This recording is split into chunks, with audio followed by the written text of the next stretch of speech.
Hi there and welcome to a new video. Today, as I mentioned, I am going to talk a little bit about Zbrush. About some tips for modeling, texturing, rendering, and the final composition in Photoshop. We are going to go through each stage from the beginning to our final image. In this case, I am going to create the character of the Ghostbusters, Slimer. I already have the base structure of Slimer to which I applied Dynamesh. So, what we are going to do now is to work on the topology to organize the polygons, and then we will start the sculpting. I always recommend adjusting the topology at the beginning of the modeling, to avoid other problems in the future. I usually use two methods to correct the topology. The first is by using the Zremesher guide brush tool. To find it, you can click on B, Z, and R. Make sure your brush size is small. Then you can draw the lines to correct and guide the topology. First, draw the lines where you consider it necessary. I usually start by drawing lines on the eyes, mouth and nose. Once it's ready, you can go to Geometry, Zremesher, and from there you can adjust the number of polygons you want to apply, and then click on Zremesher.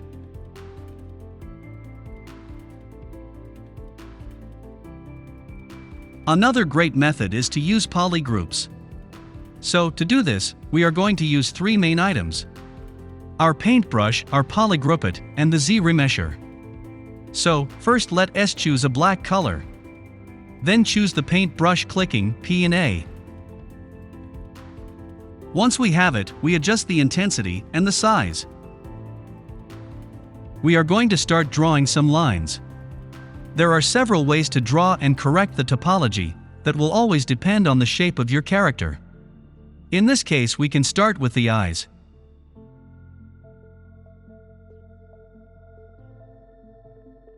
Then we can draw around his eyes, creating a mask.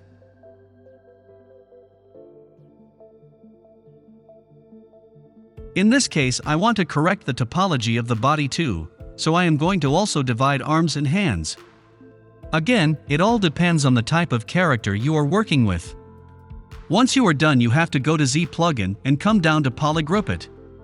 Under Polygroupit, you have to choose Polygroupit from Paint. This is going to divide your character.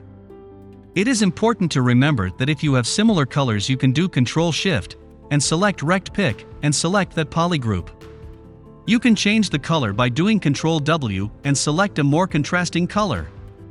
If both colors are similar, Zbrush can get confused. Now we are going to smooth the lines. You can see that the lines don't look very clean. A simple way to do this is to choose a soft brush. To do this, we have to go to Brush, Smooth, and then we choose the Smooth Groups brush. Now we can smooth the lines.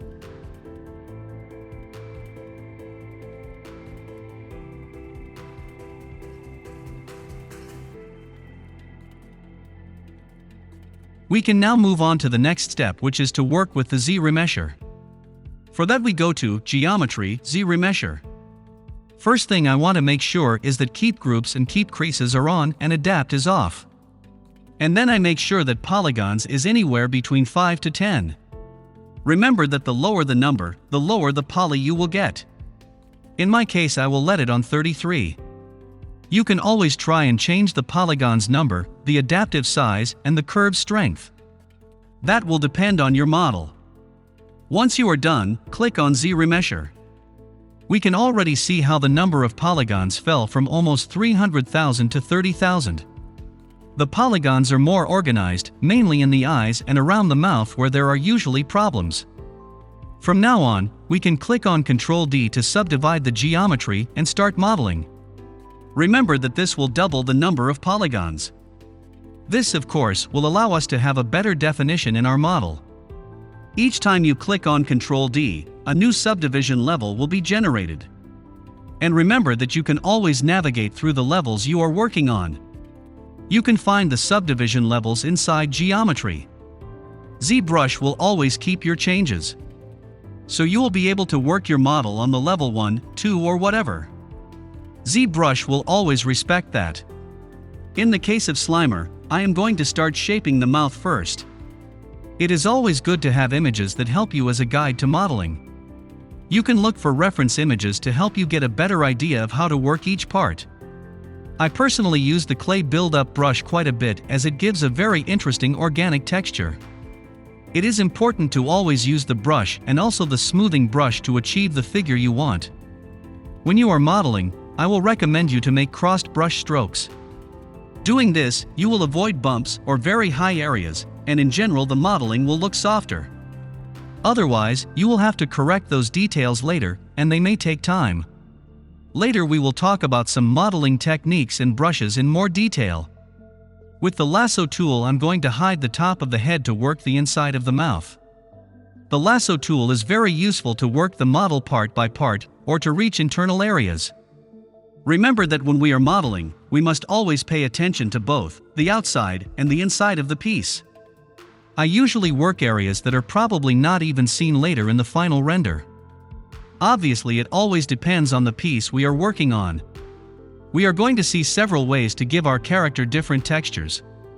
To give a basic texture to the tongue, we can use the standard brush. Then we go to the alpha channel and choose the alpha 7. We can change the intensity of the brush to achieve a more defined texture.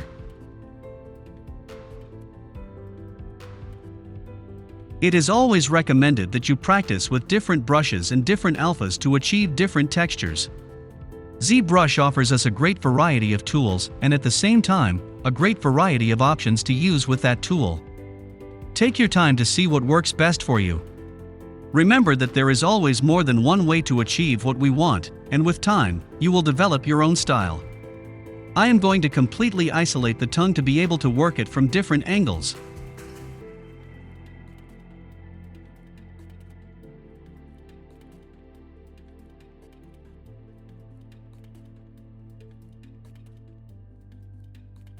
Once we have the position of our character and the basis of its structure, we can begin to give more details to each part. In the same way that we worked the tongue, we are going to start working the hands. In my case, I wanted to give a darker style to the whole character, and that is why I found interesting to emphasize more the bones and veins of his hands. Just to give it a more scary look.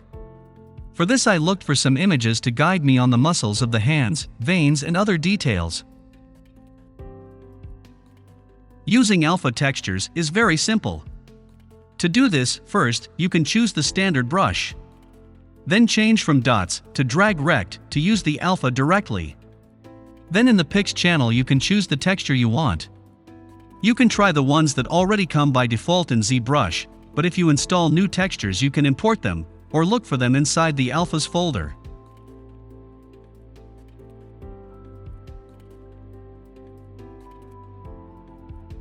When we work organic models, it is interesting to create some veins on the skin to give it more realism.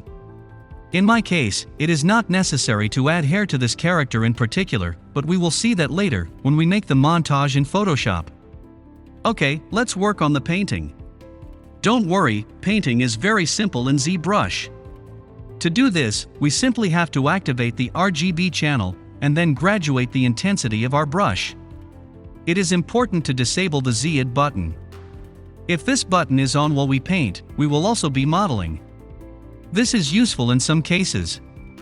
But I'm going to keep this button off, since my character is ready and I do not want to make more changes. Then we have to choose a color. Let's try green. In my case I am not going to use symmetry to paint, but if you have an aligned character you can do it.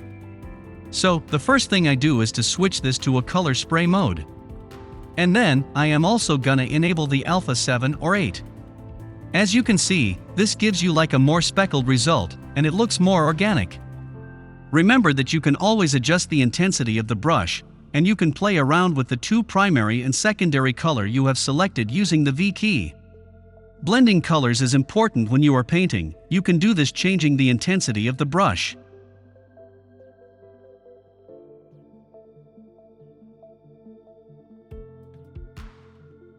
You can also use the C key to select the colors more easily, and paint across to blend it.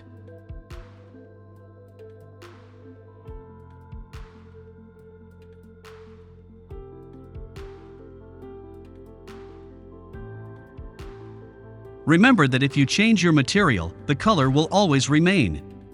You can play and try different materials depending on what you want to achieve. The one I recommend is the Skin Shade 4. This is a very neutral matte tone.